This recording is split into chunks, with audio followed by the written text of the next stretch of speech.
All right, so this week I'm going to circle back around and talk about the relationship and connecting the why we are um, spending so much time on the relationship and how it will impact our life as we make room for more of the divine presence in our life. So the works and the miracles of God or the universe or source, however you want to call it, they're not born through the mind of man. You know, if man needs a healing, if man has a need that needs to be met, um, how it's met and the process of the fulfillment of that and even receiving it is not created through the mind of man. Although the mind of man understands, oh, I'm sick, I need a healing, or I need some insight, I need inspiration or direction. But the access to that power and that result of relationship is the through the heart, through the spirit of man, through the soul.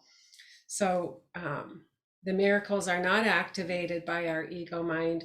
There's no lever to pull. We can chant, we can beg, we can pray, we can give God the silent treatment, but it's not going to do anything. And then we get mad because we feel confused and frustrated.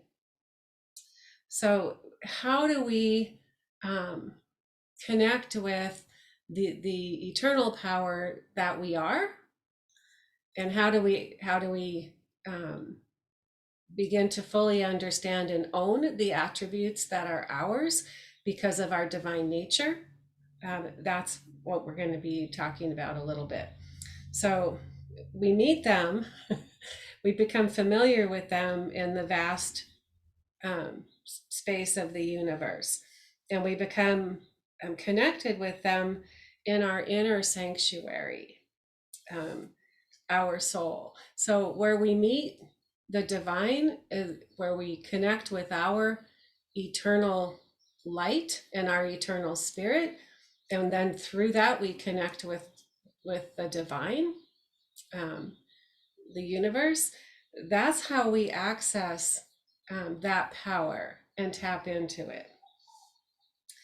We become familiar with the attributes of wholeness, wellness, abundance, love for life, joy for life, creation power. We become familiar with the attributes of the divine light as we spend time in the divine light, because it's kind of like you always hear, um, if you want to be like somebody, hang out with those people. If you want to be better in business, hang out with successful business people. If you want to, etc. You get the point. So if we want to under access, experience, connect with, and own the attributes that are ours already, then we must spend time listening with our ears, but hearing with our heart, and surrendering our need to manage and control the relationship that we have with divine light, because we like it to be a certain way. We like it to fit into our parameters, and we like it to fit into our life how we want it to fit. And so we must relinquish our need to give instructions of how God needs to be for us in order for us to have a relationship and a deepening relationship. So we go in with I want to know you better so I can know me better, right? Because that's our source of life and light. That's what we were created from. So if I want to know me better, I need to know you better. And, if I want to be um, a success at being authentic, and really, that's we're worried about being a success in all areas of our life. But it starts out with being a success at birthing forth, becoming aware of our authentic light, our authentic being, and becoming really good at being tied into our divine light and divinity. That's where success comes from, because we can have success externally and oftentimes got to circle back around and build this relationship. We notice that it's not there at some point. So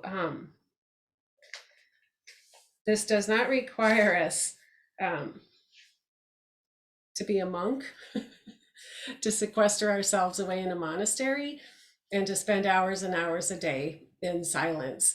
I'm not talking about that. It's waking up to the fact that you're a divine light, a divine being, and there's so much more than you could ever imagine that you could discover through your existence and finding your authentic soul path here on earth. There's so much more. And saying, I want to know that so much more. And I want to mature through the levels of understanding and knowing in my heart so that I can fully walk in the potential of my life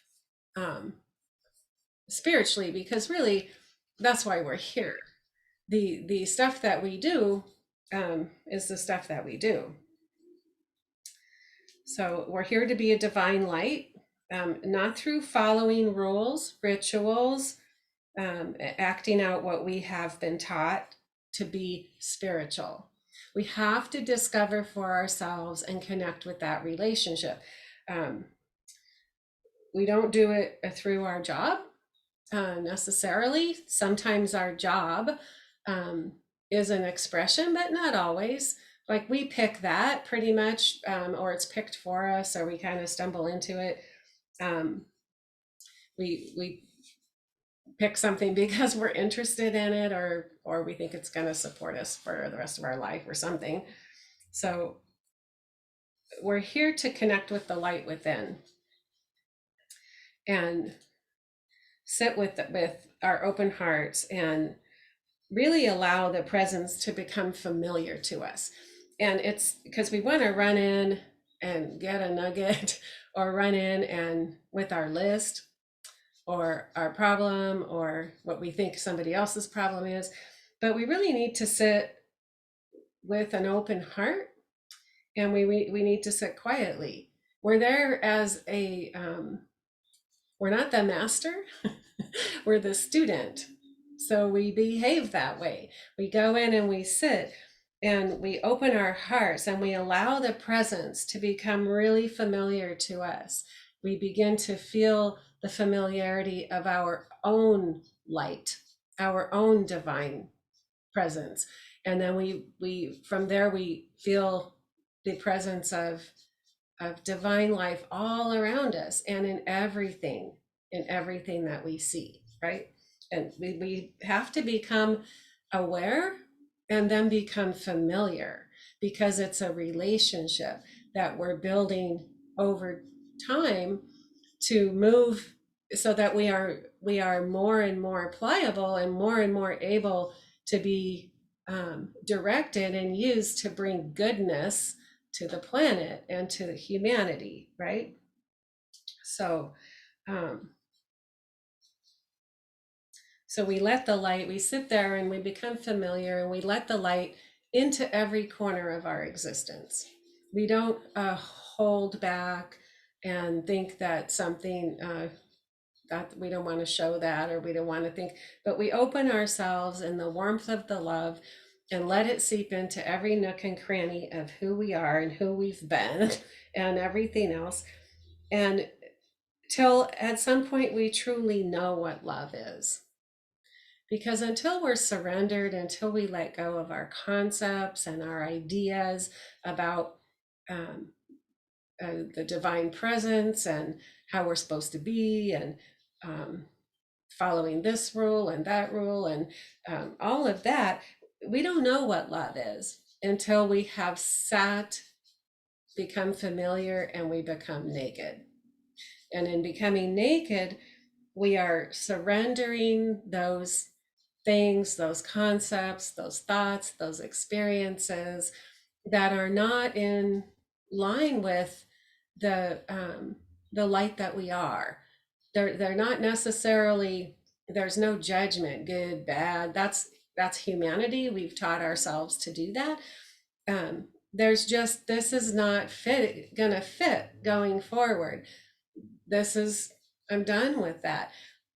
This is pulling energy that I'd like to use somewhere else. Like it's all loving, but we must become familiar through sitting, listening, opening, and when we get prodded to open a little bit more, to look in a direction within our own soul, we need to do it.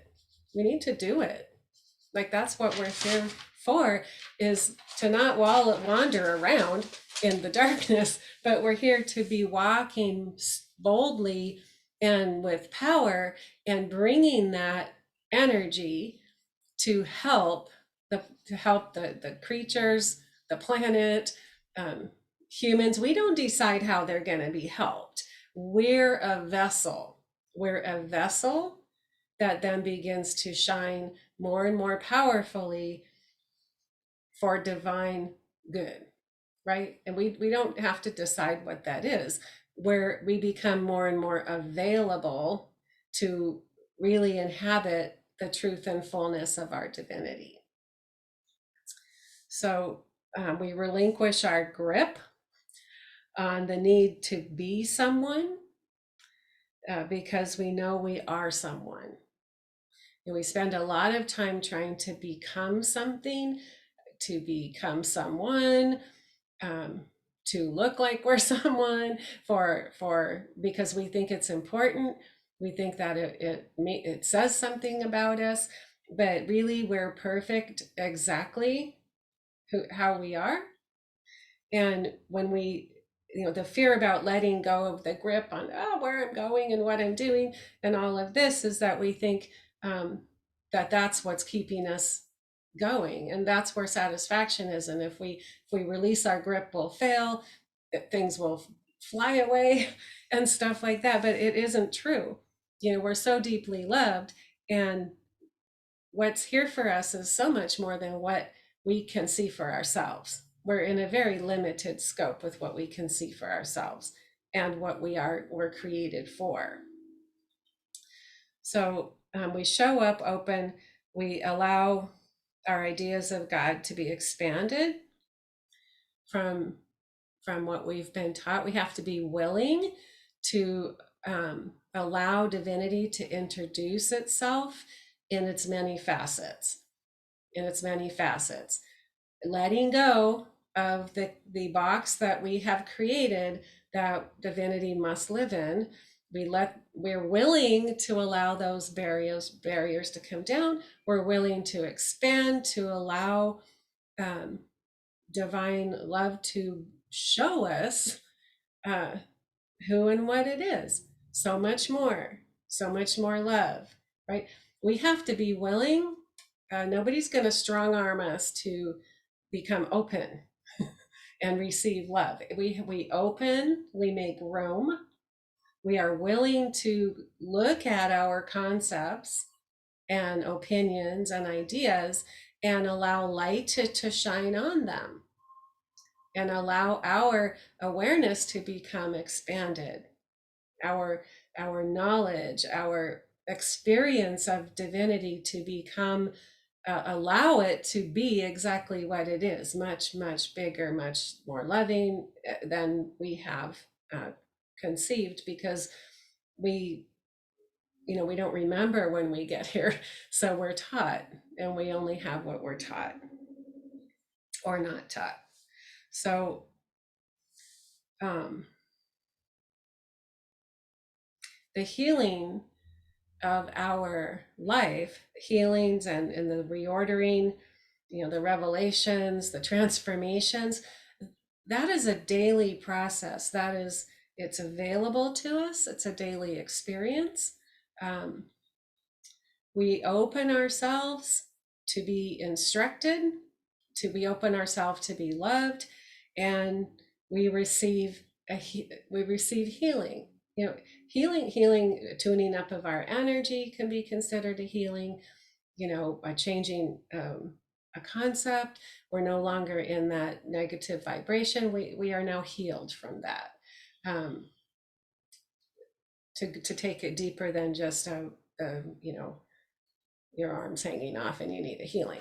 Like, there's so much more to the process. I mean, that's easy compared to what we have to move through within our inner selves to make room for divine light to really begin to shine through our light. So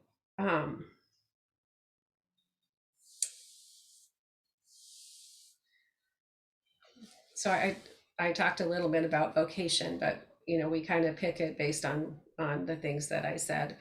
But it's not necessarily where our service is going to be, but we like to pick where we're going to serve based on what's comfortable for us, or based on what we've been taught or what we think. And but we're vessels of service as divine beings, so we cannot conceive and choose with our mind what's going to be our most powerful service, our most powerful expression.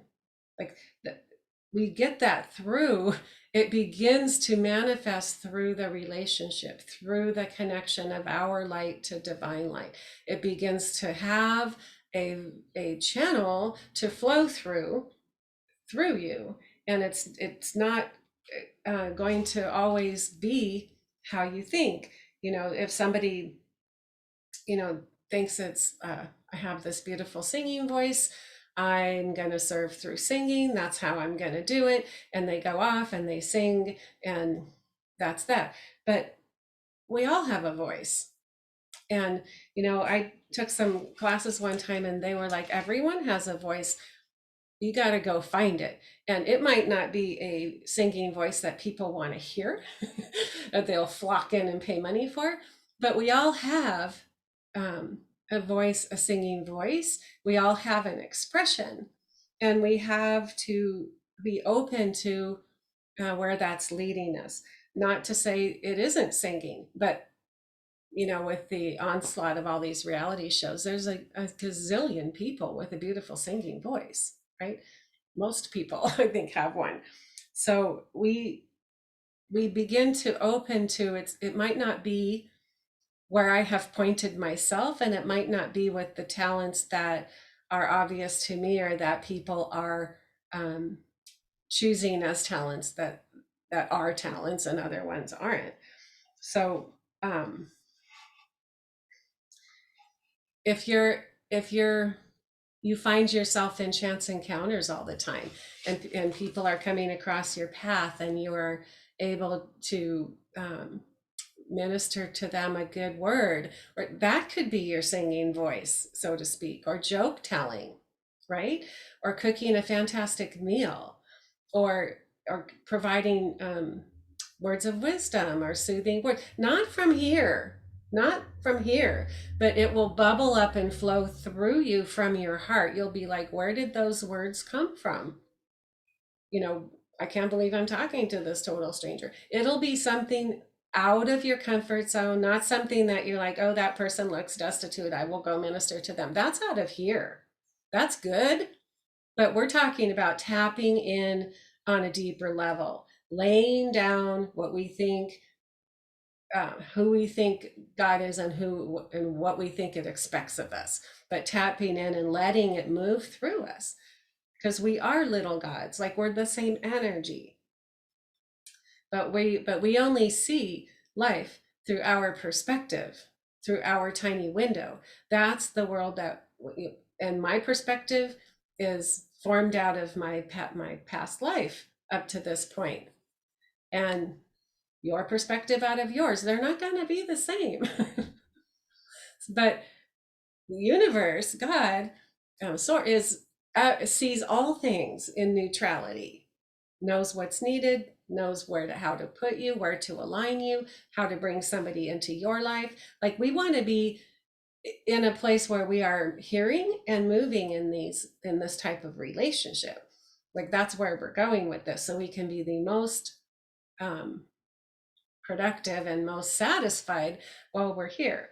So all of us, in whatever we're doing, those are melodies that are springing forth from the heart of the divine, the service flowing through. We create the limits because it makes us feel important or safe, or we're not sure we want to do what we don't know. So we create limits and boundaries, and it makes us feel a little bit not responsible. But this relationship, you were given this unique, beautiful life for you. And it is up to you to get in there and become aware of the beauty and the power that is in there, and begin to create the opening for life to flow through.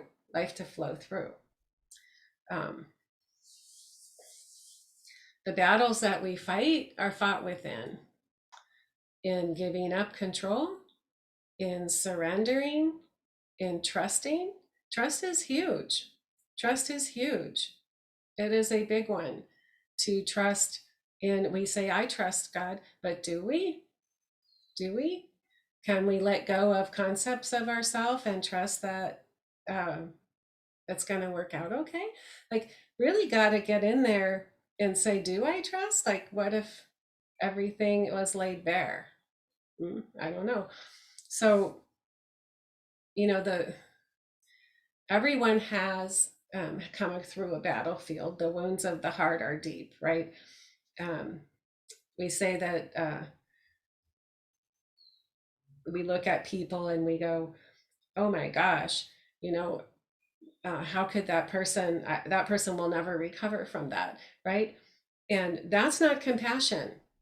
And I'm just giving you like a little example of how we are. We don't even know what we're doing. That's not compassion, and that's not empathy. That's prison. You're looking at another human being and you're taking the power of your words, which recreate, all words create, and we tell them you're going to be in prison and never recover from that. Who the hell knows? You don't know that. That's not for us to say. But the divine in us will come forth with what is necessary if it's in our purview to give it. So there's no one right answer. What presents on the outside may not be what's happening on the inside, and there's no possible way for us to know that. So resting in the light inside of ourselves and observing with an inner ear, then we could go forward and be like, I don't know anything about what you've just gone through, but I do know from experience that life flows from within and not without. And maybe I can just sit with you, if that would help you. Like, we don't have to come up with these answers out of our head that aren't useful. We be and we allow spirit to move. We have to get into the co-creating, co-living experience with our inner light that is connected to divine light. So healing and resurrection and transformation is here for all of us. We have to seek it out. We have to seek out the relationship, to tap into what is already within us. We have to make room for the loving touch of God. We have to let go of how we think the divine needs to be and show up. We have to accept that we don't know anything, and that we are here to learn and to evolve. And we have to accept what we haven't planned for and what is unfamiliar to us. And we have to be willing to be surrendered and to trust without judgment. We have to ask for help. Listen first. Like, if we don't know what to do, I don't know what to do. And then listen. The answer's there. It's within you, right? It doesn't have to come however, like let go of how you think it needs to come. Even it's like, it's like you meet someone and you have an idea of how a person is supposed to behave and how they're supposed to talk and how they're supposed to look and what they're supposed to do for you, and anything outside of that you're not interested in. I mean, we kind of approach our spiritual relationship that way too, but where we're wanting to enter in completely at peace with ourselves, and we get at peace with ourselves through spending time. The things that separate us move out of the way, we let them go, we open ourselves, we become willing disciples, students of life, right? The ways of the universe are personal, they are individual, they are loving, they are good, and they are fun. It will blow your mind. If you allow it, you will find yourself saying, wow, oh my gosh, I can't believe that this is happening. I never would have thought this, right? So we know ourselves through knowing the presence. So we learn about our divine self by being in divine light. We can't conceive the beauty. We can't conceive the love. We cannot understand it with our mind. We experience it with our spirit. We experience it in our soul, and it moves through our life. It moves through our life. It's not a method or a process that we follow. It's a relationship of coming together, and evolving and growing from that, and allowing that relationship to bring us back into an awareness of our truth and our divine light and the power that we have. So we can only see things from our vantage point of right now, right? But the universe is not constrained to right now, right? So we grow up into all that's here for us. We grow up into seeing, we grow up into knowing, we grow up into connecting with wholeness and wellness and love for life. We grow up into all of that through the relationship. We grow up into it. We can grow to a certain point, and we can stay there, and we cannot pursue it any further. We won't be loved less, but there's more, right? There's more. So, you know, we grow into divine surrender. We grow into knowing through experience. And we can't just say, I'm going to surrender. And because then when you're confronted with holding on and letting go, that's when you have to walk it out. That's the opportunity. That's the opportunity. And when we come to a place of being fully connected, fully aware, and receiving and understanding how great we are, the beauty and wonder of the divine, then we come to a place of being willing to be anonymous. And are you willing to do great things by divine design without the limelight, accolades, recognition? Are you willing to be and let go of your concept of your life and allow it to become what it is? Are we willing to do it, to surrender into the relationship? And that's the process that we're getting to until we're completely lost in divine love. We're moving through our life, we're doing what's put in front of us, and we're moving on to the next thing that's put in front of us. But we don't need to tell everyone. We don't need people to write an article about us, because it's not us. Like we're in our life in a neutral place. It's not us. We're here. It's through us. And it's a beautiful thing. And I get to do it, right? I get to do it.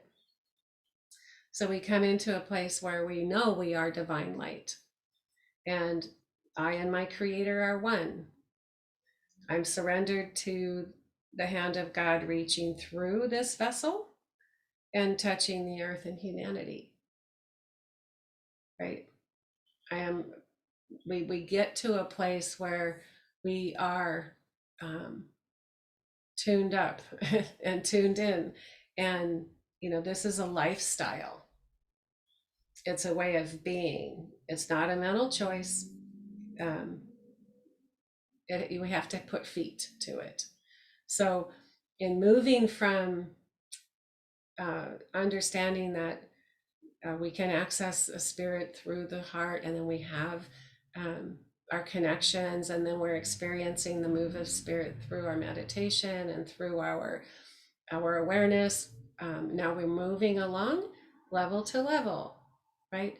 Just like in a personal relationship where you casually meet, and then you spend some time, and then you spend a little more time, and as the weeks and months go by, maybe you develop the friendship some more, right?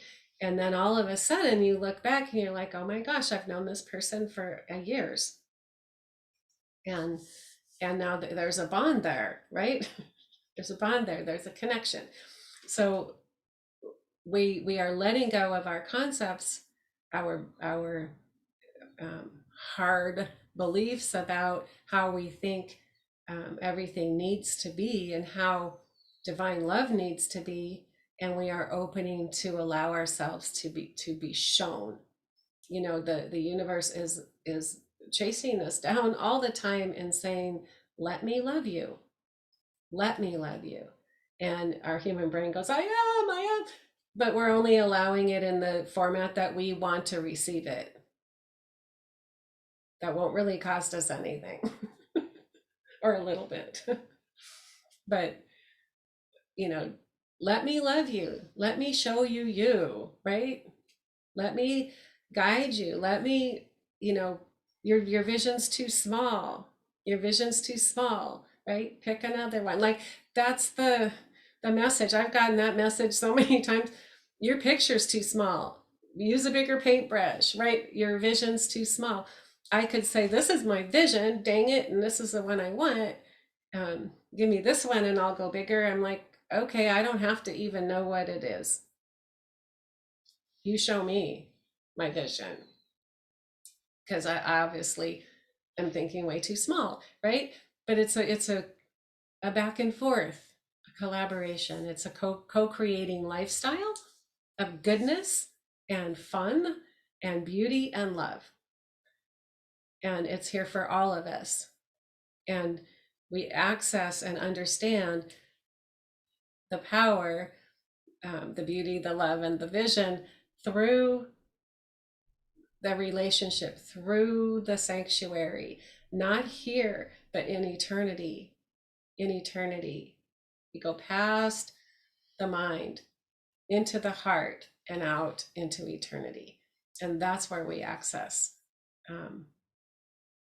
the potentials and the possibilities and the relationship and all of that we desire, and and begin to understand all that dwells within us, and that we are one, all of us.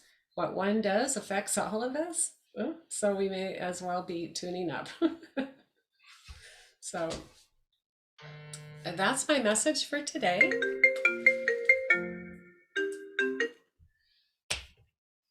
If you have any questions or anything, I'd love to expand or